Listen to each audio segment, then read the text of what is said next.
Assalamualaikum warahmatullahi wabarakatuh. Nama saya Triana Khiriah dari kelas Ekonomi Syariah C, nomor absen 7. Saya akan menjawab dari pertanyaan ini. Yang pertama yaitu pertanyaannya, apa saja hal yang harus dilakukan dalam menguburkan jenazah? Hal-hal yang sebaiknya dilakukan terhadap jenazah yang baru saja meninggal dunia sebelum dimandikan, yaitu yang pertama menutup kedua matanya, yang kedua itu mengikat dagu dengan kain, serban atau lainnya, yang ketiga itu meluruskan seluruh persenidaan jenazah, yang keempat yaitu agar perut tidak mengembung maka meletakkan sesuatu barang yang berat di atas perutnya. Yang kelima yaitu melepaskan semua pakaian yang melekat di badannya lalu memindahkannya di ranjang atau tempat yang lebih tinggi dari tanah. Yang keenam yaitu menyelesaikan segala urusan seperti hutang, wasiat dan lain-lain. Yang ketujuh yaitu mendoakan kebaikan untuk jenazah. Jika seorang dinyatakan telah meninggal, maka beberapa hal yang harus segera dilakukan oleh keluarga yaitu memandikan, mengafani, melayati, dan menguburkan. Tidak hanya keluarga korban saja yang dapat mengurus hal-hal tersebut, namun kita sebagai saudara atau tetangga harus saling membantu. Hal tersebut mengajarkan kita tentang bagaimana peduli antar sesama manusia dan kepedulian mengurus jenazah. Pertanyaan kedua itu bagaimana cara memasukkan jenazah ke liang lahat.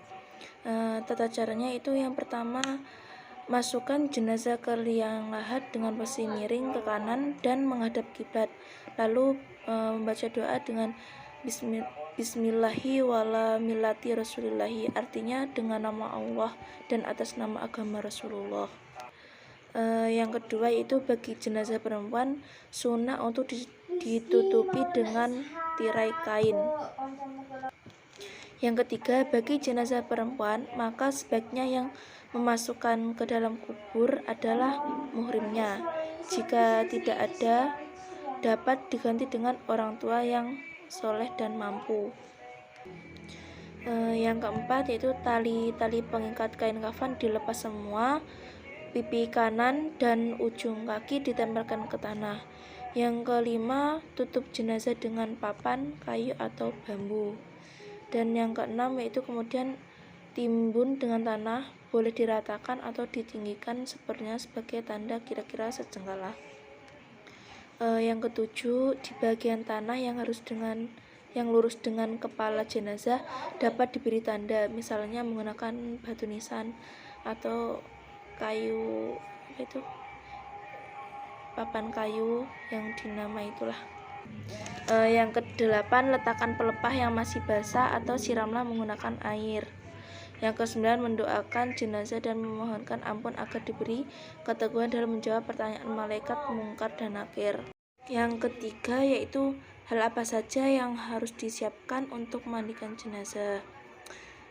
Jenazah yang wajib dimandikan yaitu pertama seorang muslim atau muslimah, yang kedua ada tubuhnya, yang ketiga kematian bukan karena mati syahid, yang keempat itu bukan bayi yang meninggal karena keguguran, dan jenazah yang tidak harus diwajibkan mandi yaitu mereka yang meninggal dalam mati syahid, yang kedua bayi yang meninggal karena keguguran.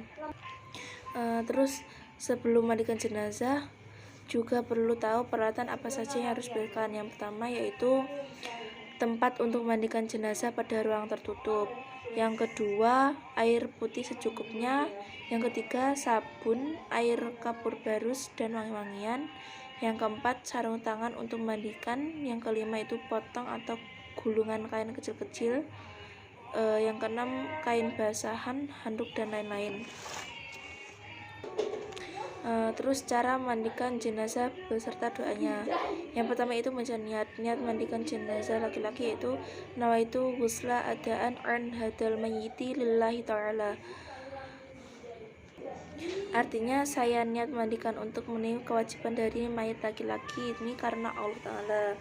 Yang kedua niat memandikan jenazah perempuan. nawaitu ghusla adaan an hadihil mayyitati lillahi ta'ala. Artinya saya niat memandikan untuk memenuhi kewajiban dari mayit perempuan ini karena Allah Ta'ala.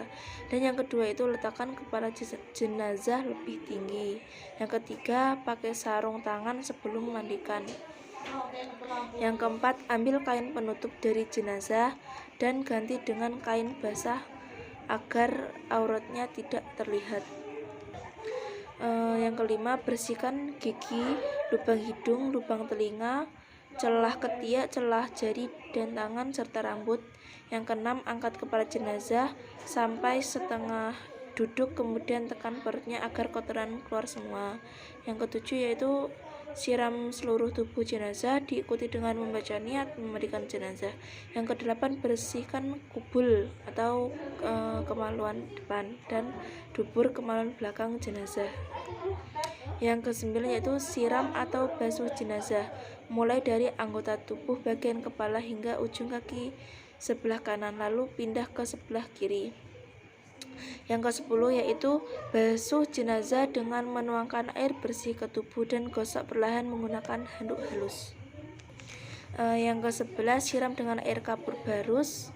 Yang ke-12 jenazah diwudukan seperti sebelum salat tanpa masukkan air ke hidung dan mulut. Yang ke-13 jenggot dan mencuci rambut jenazah dengan air daun bidara atau sampo. Yang ke-14 yaitu basuh sekujur tubuh. Dan yang ke-15 yaitu keringkan tubuh menggunakan handuk kering. Nah, itulah beberapa adab dan tata cara yang harus diperhatikan saat memandikan jenazah. Yang keempat yaitu berapa jumlah petugas yang memandikan jenazah. Nah, yaitu ada 5. Yang ketiga membawa jenazah, yang satu menyirami, yang satu menggosok jenazah atau membersihkan bagian tubuh dari jenazah. Yang kelima, mengafani jenazah. Apa saja alat-alat yang harus disiapkan untuk mengafani jenazah? Nah, yang pertama yaitu kain kafan, yang kedua kapur barus, yang ketiga kapas, yang keempat tali, yang kelima minyak kayu putih. Terus selanjutnya, berapa ukuran kain kafan? Ukuran kain kafan yaitu jenazah dibungkus dengan 3 lapis kain kafan. Bahkan yang merawat jenazah ada yang minta untuk disediakan 19 meter. Tapi untuk laki-laki antara 13 sampai 15 meter saja. Dan yang ketujuh yaitu bagaimana niat untuk imam jenazah perempuan. Niatnya yaitu usolli ala hadil maitati arba'a takbiratin fardhu kifayati imaman makmuman lillahi ta'ala. Artinya saya niat salat atas jenazah ini 4 kali takbir fardhu kifayah sebagai imam atau makmum karena Allah Ta'ala. Berapa banyak melakukan salat jenazah? Salat jenazah yaitu salat yang hukumnya adalah fardhu kifayah. Salat tersebut dilakukan dengan 4 kali takbir.